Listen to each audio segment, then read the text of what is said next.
جھوٹ بولا ہے انہوں نے. یہ کہتے ہیں یار یہ استثنا لے کے جان چھڑا لیں گے. میں آپ کو ایک بات بتاؤں یہ کیا کریں گے. اب یہ کریں گے یہ کہ جب اگر تو دیکھیں یہ ہر چیز کو مینج کرنے کی کوشش کرتے رہے, ان کی کامیابی یہ تھی. یہ ججوں کو بھی مینج کرنے کی کوشش کرتے ہیں. نہیں ایسی اس کوشش میں میں بتا رہا ہوں ان کی کوشش کو چھوڑ دیں آپ, ایسے ہم جملے نہیں بولتے. کرتے ہیں لیکن یہ کامیاب نہیں ہوں گے. تو میں آپ کو بتا رہا ہوں کہ یہ اب صدر صاحب سے کہیں گے کہ اسمبلی توڑ دیجیے, اس لیے کہ اس کے علاوہ ان کے پاس کوئی چارہ نہیں ہوگا.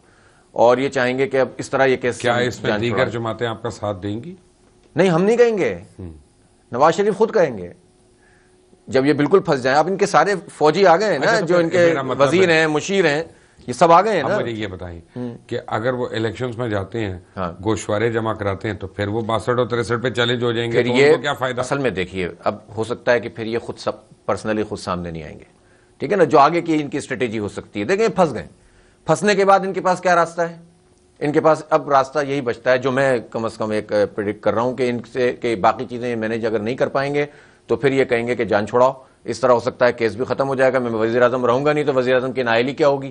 تو یہ اس سے بچنے کی دیکھیں, ان کے اوپر مار پڑی ہے کشمیریوں کی, اس کاز کو جو انہوں نے نقصان پہنچا. ان پر مار پڑی ہے ممتاز قادری کی, ان پر مار پڑی ہے ڈاکٹر عافیہ کی چیخوں کی, ان پر مار پڑی ہے بھارت سے دوستی کی. اب آپ یہ ذرا بلو دا لائن بات کر رہے ہیں. اور کون سی لائن؟ میرا مطلب ہے ایک سیکنڈ معذرت کے ساتھ, ممتاز قادری کو سزا سپریم کورٹ نے دی تھی, میاں نواز شریف نے نہیں دی. اور ڈاکٹر عافیہ جو ہیں وہ ایک عدالت سے کنوکٹ ہوئی ہیں, کسی کو اچھا لگے یا برا لگے. دیکھیں بات آپ ذرا 8000 سے زیادہ لوگ پاکستانی جن میں خواتین شامل ہیں سعودی جیلوں میں گل سڑ رہے ہیں, ذرا اس کے اوپر آواز اٹھائیں نا.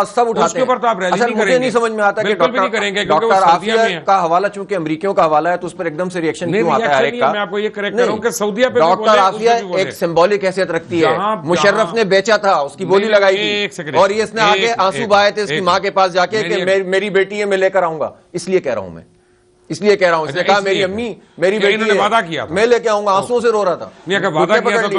تو نہیں کام کیا, خط تک نہیں لکھ سکتے, یہ ادھر ادھر کی کہانیاں کر کے صحافیوں سے رپورٹیں چھپواتے ہیں. تو میں تو عرض کر رہا ہوں کہ جب اللہ اور رسول سے بغاوت کرو گے, تم سود کے اوپر مقدمہ چلا, یہ عدالت میں چلے گئے کہ یار ہمیں پروٹیکشن دی جائے, ہم سود ختم نہیں کر سکتے. تو یہ آپ اپنے آپ کو پورٹرے رائٹ کا کرتے ہو, اسلام کی آپ بات کرتے ہو, کرپشن آپ, لوٹ مار آپ, لیکن اللہ سے بغاوت کرتے ہو. تو اس سب کے نتیجے میں آدمی کرتا کچھ ہے اور بھگتتا کہیں اور ہے. اب پھنسنے کا عمل شروع ہوا, اور میں سمجھتا ہوں کہ یہ کیس بہت اہمیت کا حامل ہے.